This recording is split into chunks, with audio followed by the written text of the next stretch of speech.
马肉，这个不是只有战争年代才会吃的东西吗？而且作为中国人，我一直都觉得马肉离我很遥远，像是几百年前的饮食文化。但是在日本，真的有几百年前的马肉店还开着的。总会有人说，人一旦吃过马肉之后，他就会优先选择马肉，有这么夸张吗？所以我就搜到了这家店，在日本我能够找到的最老的马肉店，1905年开业，那个房子就一直在那儿。すみません、ご飯2つお願いします。那不得去看一下？他已经开业120多年了，然后一直没关过。真的有那么多人吃马肉吗？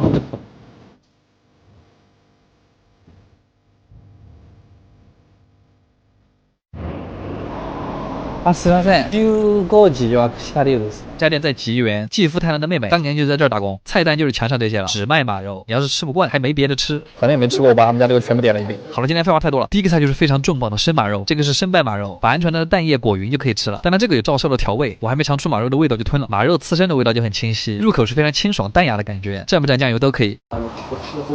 然后嚼起来有点像鸡肉，有一点点接近鸡的鸡脖子。接着是煮的马蹄筋，我本来以为马肉是那种狂妄外放的味道，但它越嚼越清甜。那我们还是加一点六婆吧。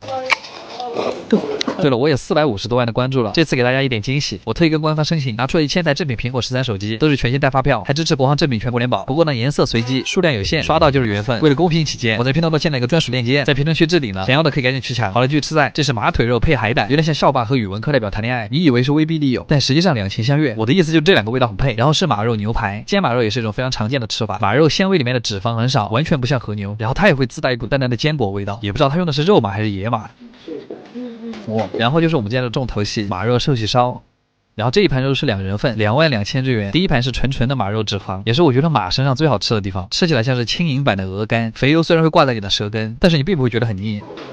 接着就可以开始下马的里脊肉，切记要注意一点，就是马肉千万不要煮太久。就这么一小的一盘，不是马肉有这么贵吗？肉还有一点点饭粉就可以捞上来，我觉得裹一点蛋液会更嫩。好吃，6、7成熟的马肉就像肉棉花，牙齿一下去它就断开。马肉丸子也很好吃，它里面和的居然是黑芝麻，沙沙的口感。之后就是豆腐跟摩斯，还有一些假肉，这些就跟普通的寿喜烧没什么区别。然后我们还有一盘炸马肉，看着很像锅包肉，但其实吃起来也很像。但就是它的里面可能会比锅包肉更软，说白了马肉就是更嫩，比起猪肉来说更好嚼开。然后我发现店里到了晚上就特别的有氛围，不愧是在吉原的店，有一种梦回昭和的感觉。总的来说马肉还是很好吃的，开了120多年的店还是有它的道理，但就是很贵。阿基推荐指数7分，卡威尔。